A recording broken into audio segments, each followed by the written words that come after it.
Captain Jake Morrison floated in the observation deck of Deep Station 7, watching the distant stars through the thick glass.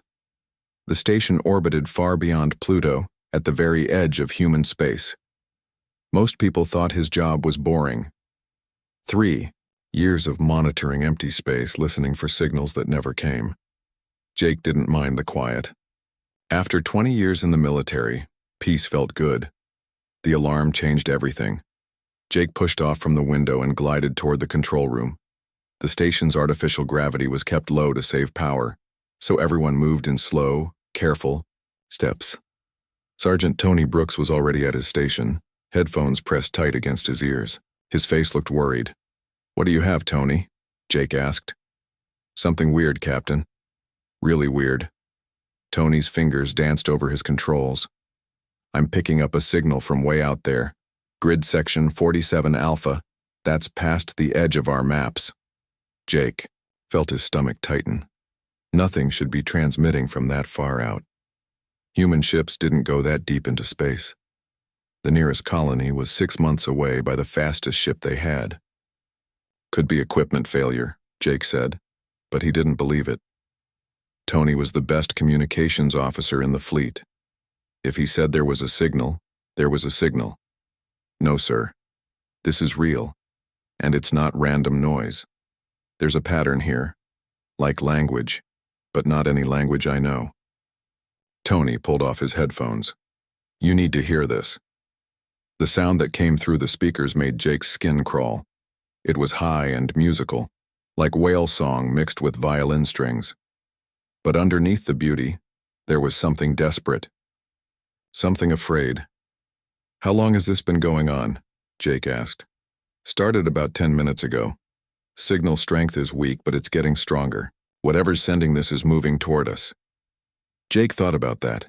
If something was traveling toward human space from that distance, it would take years to reach them, unless it was moving very, very fast. "Get Dr. Martinez up here. Now." Lisa.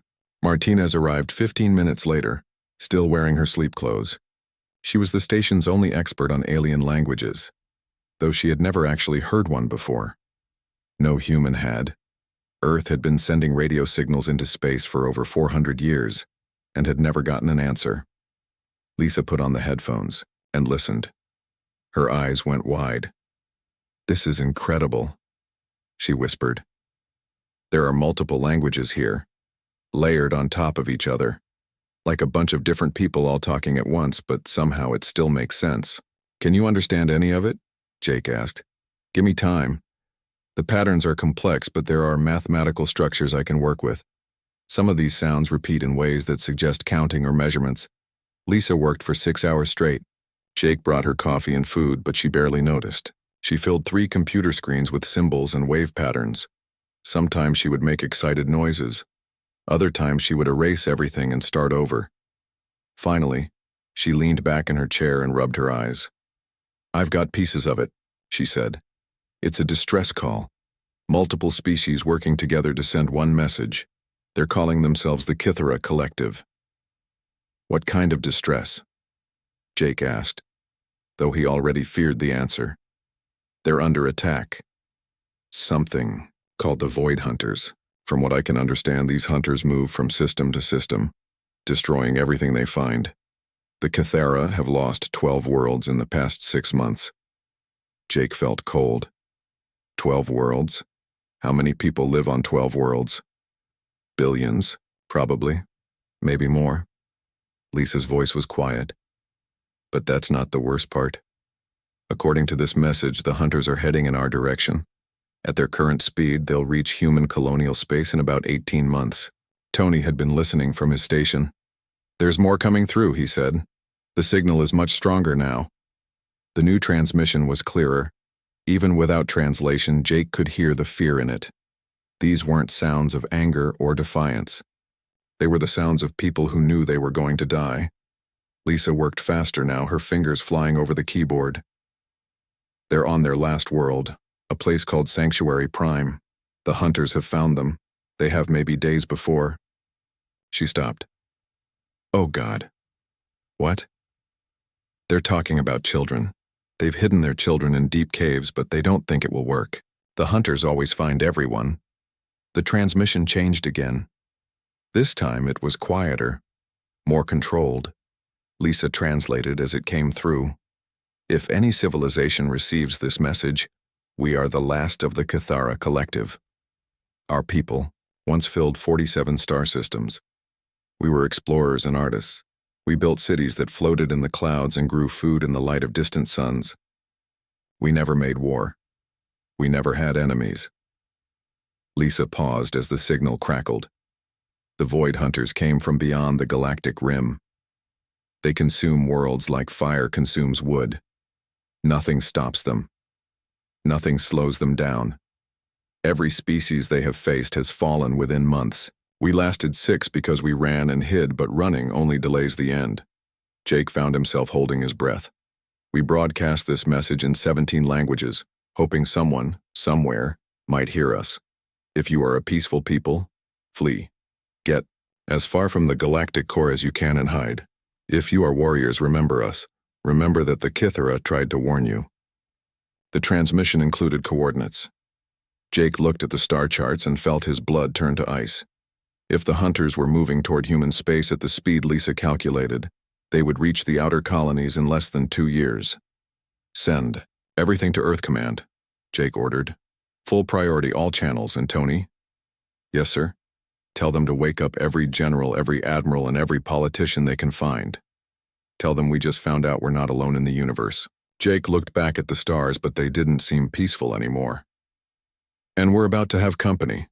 The emergency meeting room in Geneva had never seen so many important people at once. Admiral Kate Sullivan sat at the head of the long table, her fingers drumming against the metal surface. Around her, the most powerful leaders of Earth's government and military waited in tense silence. President Maria Santos entered the room at exactly 6 in the morning. She had flown through the night from Washington after receiving the coded message from Deep Station 7. Her face showed the strain of no sleep and too much coffee. Show me what we have, she said without sitting down. Admiral Sullivan pressed a button and the wall screens came alive. The alien transmission played through speakers, filling the room with the haunting sounds of a dying civilization. Even without translation, everyone could hear the desperation.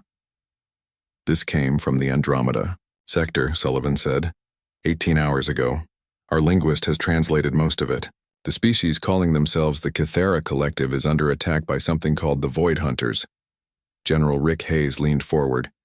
He was a big man with scars on his hands from his time as a frontline Marine. How reliable is this? Translation? Dr. Martinez is our best. She's worked with every human language and several computer codes. Her analysis shows multiple alien species contributed to this message. They're working together to warn anyone who might listen. President Santos finally sat down. What do we know about these Void Hunters? Sullivan nodded to her aide, who brought up new displays. We've analyzed the Cathara data and cross-referenced it with our deep space observations. The Hunters appear to be a nomadic species. They move from system to system, consuming everything useful and leaving dead worlds behind. How many systems have they taken? Asked Commander Alex Chen. He ran Earth's special operations and had a reputation for asking the hard questions. 17 confirmed civilizations over the past 200 years. Each conquest makes them stronger. They take technology, resources, and populations. The Cathara data suggests they've never encountered serious resistance. General Hayes stood up and walked to the display showing the galactic map. What's their current position and heading? Here. Sullivan pointed to a red marker far from Earth. Based on their expansion pattern and the Cathara timeline, they're moving roughly toward our sector. At current speed, they'll reach our outer colonies in 18 to 20 months. The room went quiet. Everyone understood what that meant.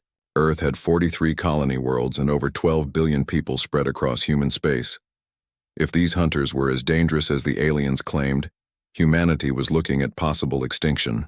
President Santos spoke first. What are our military options? Sullivan exchanged glances with General Hayes. We've never planned for anything like this. Our ships are designed to fight other human ships or handle pirates. We have no idea what alien technology can do. But we have advantages, Hayes said. Every species these hunters have faced appears to have been peaceful. Herbivores, according to the translation. They have never fought a species that evolved from predators. Commander Chen pulled up another display. I've been studying the Kythera transmission. They describe weapons that dissolve matter at the molecular level and ships that regenerate damage. But they also describe their own people as builders and growers who never made war. So, President Santos asked, so they never developed real military technology. They had nothing to fight these hunters with except whatever civilian ships they could modify. Chen's voice was getting excited. But humans are different. We've been fighting wars for our entire history. We know how to kill things. Admiral, Sullivan brought up Earth's current military assets. We have 230 active warships ranging from destroyers to heavy cruisers. Our most powerful ships carry fusion torpedoes and particle beam weapons. We also have the experimental Reaper-class dreadnoughts. How experimental? The President asked. 3 ships still in testing. They're armed with quantum torpedoes and something called the Prometheus Protocol. Sullivan looked uncomfortable. The weapons are so powerful that we've never test-fired them at full power. Computer models suggest they could crack a small moon. General Hayes smiled grimly. Maybe it's time to find out if the models are right. President Santos stood up. I'm authorizing full military mobilization. Codename Operation Hellhound. Admiral Sullivan, I want every ship we have ready for combat in 60 days. General Hayes, start recruiting Marines from our toughest populations. Commander Chen, dust off every experimental weapon we have. There's something else, Chen said. The hunters have never faced humans before. They don't know that Earth is a death world. Explain that, Santos said. Most alien species probably evolved on gentle worlds with stable climates and plenty of food. They think in terms of cooperation and resource sharing, but Earth tried to kill us every day for millions of years. We learned to survive in environments that would kill most galactic species instantly. Hayes nodded. Our Marines train in conditions that simulate alien worlds. High radiation, toxic atmospheres, extreme temperatures. What we call hostile environment training might just be normal Tuesday for us compared to other species. Sullivan was already making notes. I'll contact the mining colonies around Jupiter. Those workers operate in harder vacuum and higher radiation than anywhere else in human space. Same with the deep ocean crews and the volcano research teams. You want to recruit civilians? President Santos asked. I want to recruit the toughest humans alive, Sullivan replied. People who work in places that would kill ordinary soldiers. If we're going to fight aliens who can regenerate their ships, we need people who can fight in conditions that would stop anyone else. Commander Chen brought up population statistics. We can field about 2 million combat troops if we mobilize everything. The Kythera data suggests the hunters have hundreds of ships and probably millions of warriors. Numbers don't always win wars, Hayes said. Sometimes being meaner matters more than being bigger. President Santos looked around the room. How long do we have to prepare? Best case, 18 months before they reach our territory, Sullivan answered. But if they move faster than expected, or if they change course toward us directly, maybe 12 months. Then we better make those months count. Santos stood up. Gentlemen, we just learned that humanity isn't alone in the universe. We also learned that something out there has been eating civilizations for breakfast. I don't intend to let Earth become their next meal. Admiral Sullivan was already reaching for her communication device. I'll start the mobilization immediately. One more thing, President Santos said as everyone prepared to leave. This information doesn't leave this room until we're ready. I don't want panic in the colonies. Hayes paused at the door. What if we can't stop them? Santos looked at the star map showing the vast distance between Earth and the approaching threat. Then we make sure they know they've been in a fight. Even if we lose, maybe the next species will learn from our example. The room emptied quickly as Earth's leaders scattered to begin the largest military preparation in human history. None of them knew if 18 months would be enough time to build a force capable of stopping an enemy that had conquered 17 civilizations. But they were about to find out what happened when an unstoppable force met an immovable species that had never learned how to quit. Captain Steve Parker had never seen anything like it. The Mars shipyard stretched for hundreds of miles in every direction, filled with more ships than he had ever imagined. Welding sparks lit up the darkness like artificial stars as thousands of workers rushed to complete humanity's war fleet. Steve walked through the corridors of his new command, the USS Vengeance. The ship was massive, over 2 miles long, and built like a flying fortress. Every surface was covered in armor plating thick enough to stop a nuclear blast. The walls hummed with the power of 6 fusion reactors working at full capacity. She's beautiful, isn't she? Dr. Ben Rodriguez joined Steve at the observation window. Ben was the chief weapons officer, a small man with thick glasses and an excitement for things that exploded. She's terrifying, Steve replied. How many of these Reaper-class ships do we have now? 12 completed, with more coming online every week. Each one carries enough firepower to level a continent. Ben pointed to the weapon ports along the ship's hull. Quantum torpedoes, particle beam arrays, and the new Prometheus protocol devices. Steve had read the classified reports about the Prometheus weapons. They converted matter directly into energy, creating miniature stars that lasted for microseconds. The theoretical power output was beyond anything humans had ever built. Have we tested them? Steve asked.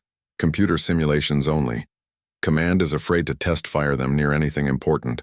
The math says one torpedo could vaporize everything within a 1,000-mile radius. Through the window, Steve could see the rest of the fleet taking shape. Destroyers and cruisers moved between the larger ships like wolves around elephants.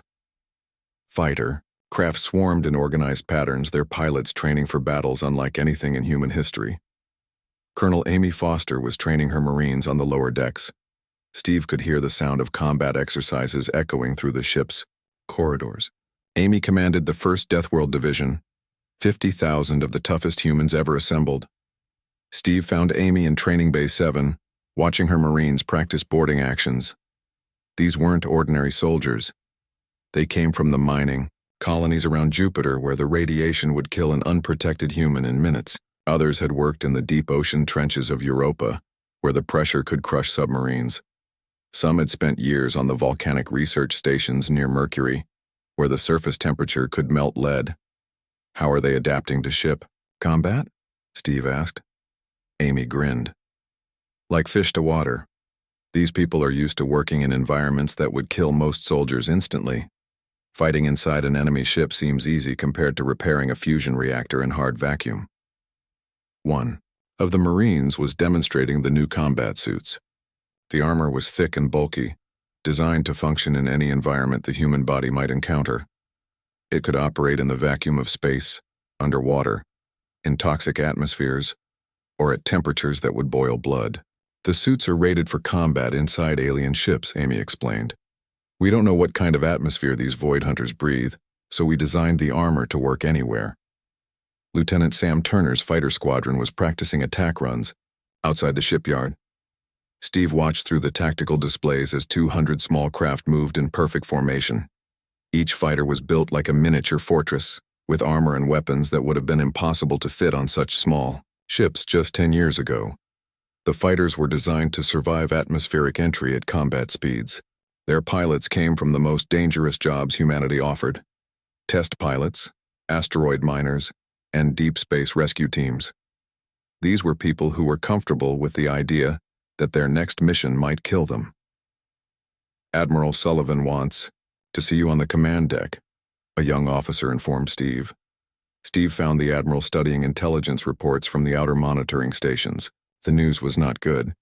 We've got an update from the Kythera system, Sullivan said without looking up. The Void Hunters have found Sanctuary Prime. The final attack has begun. Steve felt his stomach drop. How long do the Kythera have? Days, maybe hours. Our deep space sensors are picking up massive energy discharges from their system. It looks like the Hunters are burning the planet's atmosphere. Can we reach them in time? Sullivan finally looked up. We launch in 12 hours. Maximum hyperspace velocity. Even then, we'll probably arrive too late to save more than a few survivors. Steve looked at the tactical display showing their route to the Kythera system. What do we know about the enemy fleet? 300 ships minimum, biological technology that can regenerate damage, weapons that phase through conventional shielding. Sullivan pulled up images captured by long-range sensors. They look like giant insects made of metal and flesh. The Void Hunter ships were unlike anything in human experience. They were organic, with curved surfaces that seemed to pulse with their own heartbeats. Weapon ports opened and closed like mouths. Parts of the ship seemed to move independently as if each vessel was actually a living creature. "How do we fight something like that?" Steve asked. Dr. Rodriguez appeared on the display from the weapons lab. "We've been studying the alien data. The Hunter's regeneration ability depends on organic processes, but organic systems have weaknesses, such as heat, radiation, chemical toxins, the same things that would kill any biological organism." Ben's excitement was obvious. "We've modified our weapons with radioactive isotopes and thermal charges. If these ships are alive, we can kill them." Colonel Foster joined the conversation. "My Marines are equipped with weapons designed to cauterize wounds as they cut. If we board their ships, we can prevent regeneration at the source." Admiral Sullivan nodded. "The plan is simple. We drop out of hyperspace at maximum range and assess the situation. If there are Kythera survivors, we evacuate them first. Then we see how well human weapons work against alien ships." Steve looked around at his officers. "And if our weapons don't work?" "Then we ram them," Sullivan said simply. "These ships are built to take punishment. If conventional weapons fail, we turn ourselves into kinetic projectiles." The fleet was almost ready. 12 massive dreadnoughts, 48 destroyer escorts, 200 fighters, and 6 troop carriers filled with Marines who had trained their entire lives for hostile environments. Mobile weapons platforms carried the experimental Planet Cracker, devices that had never been tested at full power. "There's something else," Sullivan said. "We've been monitoring alien communications from other sectors. Word is spreading about humanity. The peaceful species are calling us the Awakened Ones. They think we might be the first species capable of stopping the Hunters." Steve thought about that. 17 civilizations had fallen to these creatures. Billions of beings had died because no one knew how to fight back. Now humanity was about to find out if evolution on a death world had prepared them for this moment. "What if we lose?" Steve asked. Sullivan smiled grimly. "Then we make sure the next species learns from our mistakes. But I don't think we're going to lose, Captain. These hunters have spent centuries fighting herbivores and artists. They've never faced a species that evolved from predators." The final preparations continued through the night. Weapons were loaded, systems were tested, and prayers were said by those who still believed in such things. In 12 hours, humanity would face its first alien enemy. None of them knew if they were flying toward victory or extinction, but they were ready to find out. The human fleet dropped out of hyperspace at the edge of the Kythera system, and Captain Steve Parker felt his heart sink. Through the main view screen of the USS Vengeance, he could see a graveyard of worlds. 14 planets that had once been green and blue now glowed red like dying coals. Their atmospheres had been burned away, leaving nothing but bare rock and cooling magma. Space around each dead world was filled with debris, the remains of cities, ships, and billions of lives. "My God," whispered Dr. Ben Rodriguez from his position at the weapons console. "They killed everything." Admiral Sullivan's voice came through the communication system from her flagship. "All ships, maintain formation. Sensors are detecting massive alien fleet around the remaining planet. This must be Sanctuary Prime." Steve watched as the tactical display updated. The planet at the center of the system was still alive, but barely. Its surface was covered in smoke and fire. Around it, like sharks circling wounded prey, moved the Void Hunter fleet. The alien ships were even more terrifying in reality than in the intelligence reports. Each vessel looked like a giant insect made of black metal and pulsing flesh. They ranged in size from small fighters to massive carriers over 5 miles long. Weapons ports opened and closed along their hulls like breathing mouths. "Count 300 enemy ships," reported Lieutenant Sam Turner from his fighter squadron. "They're focused on the planet. I don't think they've seen us yet." That changed quickly. The largest hunter ship, a massive creature that looked like a metal spider, turned toward the human fleet. Moments later, every alien vessel began moving in their direction. Deep beneath Sanctuary Prime's surface, Elder Zethki felt the tremor of hope for the first time in months. His species had built their final cities in the deepest caves they could find, but even there they could hear the hunters burning the world above them. The detection of new ships had sent his scientists into excited conversation. At first they had assumed the newcomers were more hunters, but the ship designs were completely different. These vessels were angular and metallic, built like fortresses rather than living creatures. Elder called his communications officer. The unknown fleet is transmitting. They're using the mathematical sequences from our distress call. Zethki rushed to the communication center. His species had sent out their final message weeks ago, never expecting an answer. The idea that someone had received it and actually come to help seemed impossible. The transmission was simple but clear. The newcomers identified themselves as humans from Earth, and they were here to help evacuate survivors.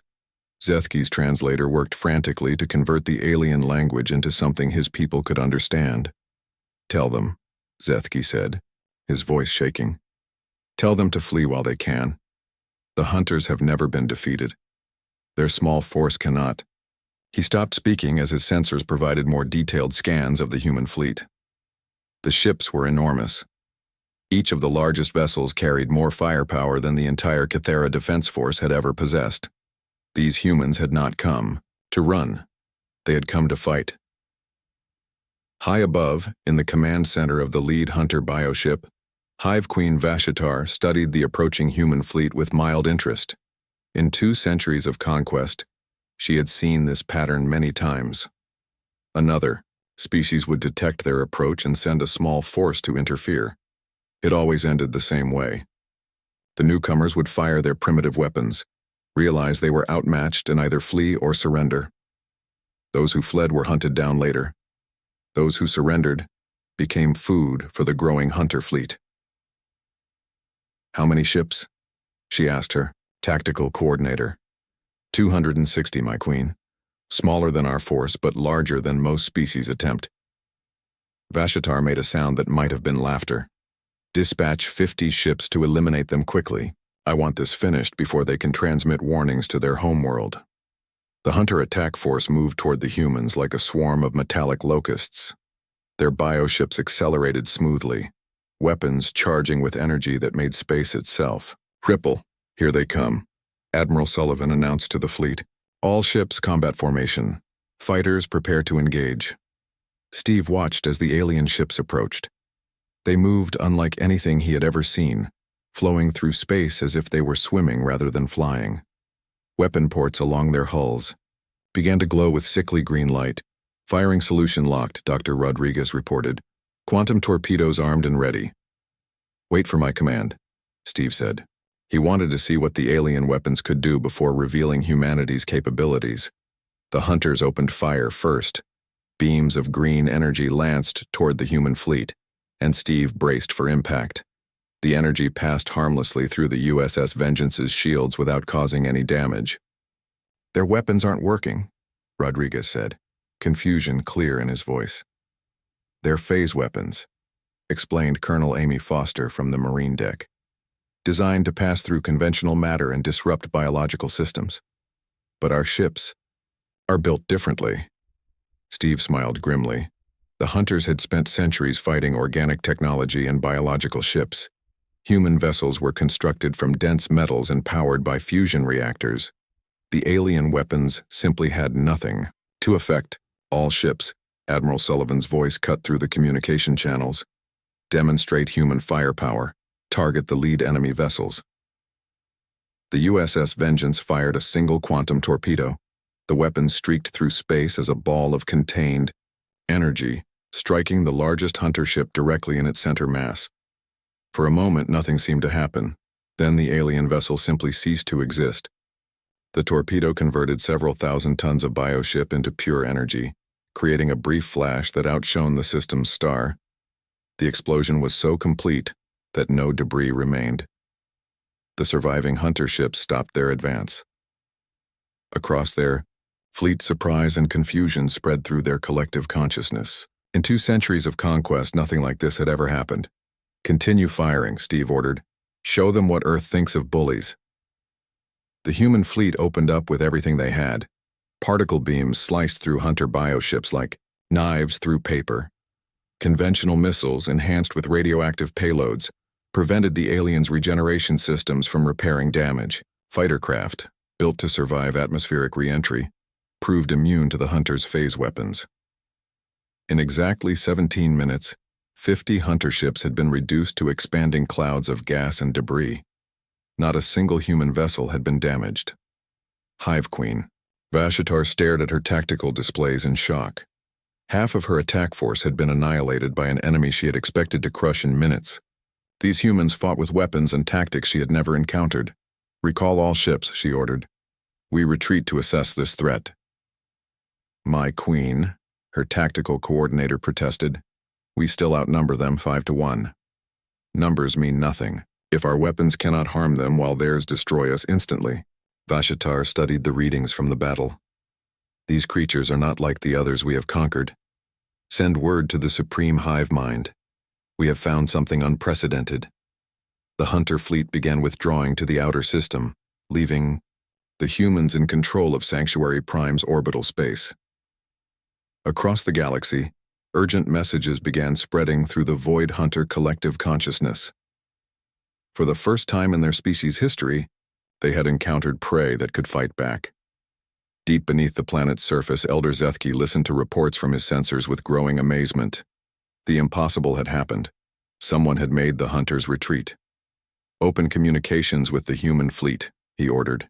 Tell them that the children of Cathera owe them a debt that can never be repaid. Above, Captain Steve Parker looked out at the fleeing alien fleet and felt a cold satisfaction.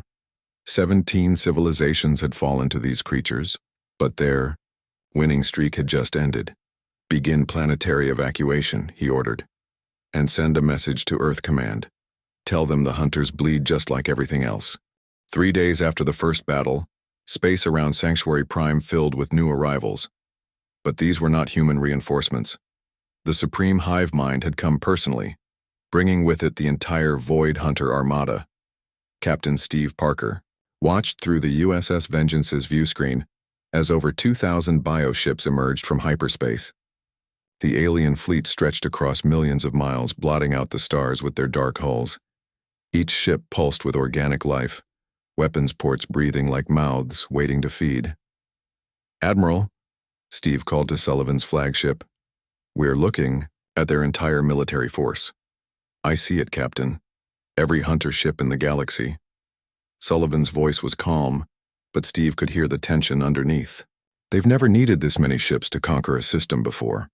At the center of the massive fleet hung the Supreme Hive Mind's vessel, a creature the size of a small moon. Its surface writhed with tentacles and sensor organs, and Steve could feel its alien intelligence pressing against his thoughts even across the vast distance. The Hive Mind had never personally led a conquest before. For 2 centuries, small hunter fleets had been sufficient to destroy any resistance. But the reports from Hive Queen Vashatar had been disturbing. These humans were something new, something dangerous. Through its psychic abilities, the Supreme Hive Mind reached out to scan the human fleet. What it found there made its ancient consciousness recoil in shock. These creatures came from a world of constant death. Their planet's surface was scoured by radiation, poisoned by toxic gases, and torn apart by geological violence. The gravity was so strong it would crush most galactic species, and the weather systems were powerful enough to level cities. But worse than their world was what it had created. These humans were persistence predators, evolved to chase prey until it collapsed from exhaustion. Their bodies were designed to survive in conditions that would kill other species instantly. Their minds were hardwired for violence and warfare. Gursim, Hive Mind realized with growing horror that the hunters had never faced anything like this. Every species they had conquered had evolved on gentle worlds with stable climates. They were builders, artists, philosophers. They had never learned to kill efficiently. But these humans were born killers from a world that tried to murder them every day. They were everything the hunters pretended to be, but deadlier. Begin the final assault, the hive mind commanded its fleet. Deploy all ships. We must crush these creatures before they can warn their home world. The hunter armada moved forward, like a living wave of death. But this time, they were not facing terrified herbivores in converted civilian ships. They were facing humanity's finest warriors in vessels built for war. Admiral Sullivan's voice echoed across the human fleet. All ships, this is it. We're outnumbered 10-1, but we've got something they don't. We know how to fight dirty. Fleet Admiral John Davis had arrived 12 hours earlier with reinforcements from Earth. His task force added another 50 ships to the human fleet, including 3 more Reaper-class dreadnoughts armed with the Prometheus protocol weapons. Prometheus. Devices are armed and ready, Dr. Ben Rodriguez reported from the USS Vengeance's weapons station. All ships report ready for coordinated strike. The battle began when the Hunter fleet opened fire with thousands of weapons simultaneously.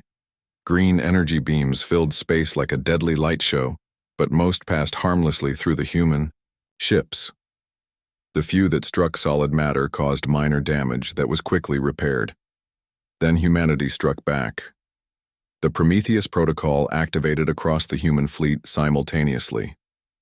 12 dreadnoughts fired weapons that converted matter directly into energy, creating brief stars that burned with the fury of supernovas.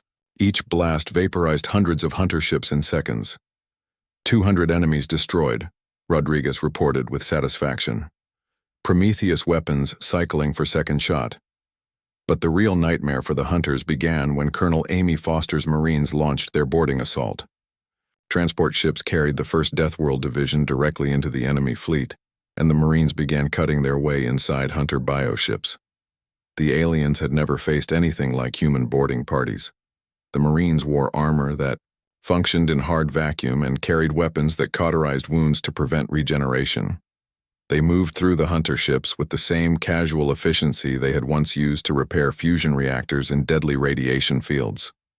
Inside the bioships, the Hunter warriors discovered that their phase weapons were useless against enemies in heavy armor. Human weapons, on the other hand, were specifically designed to kill organic targets quickly and permanently.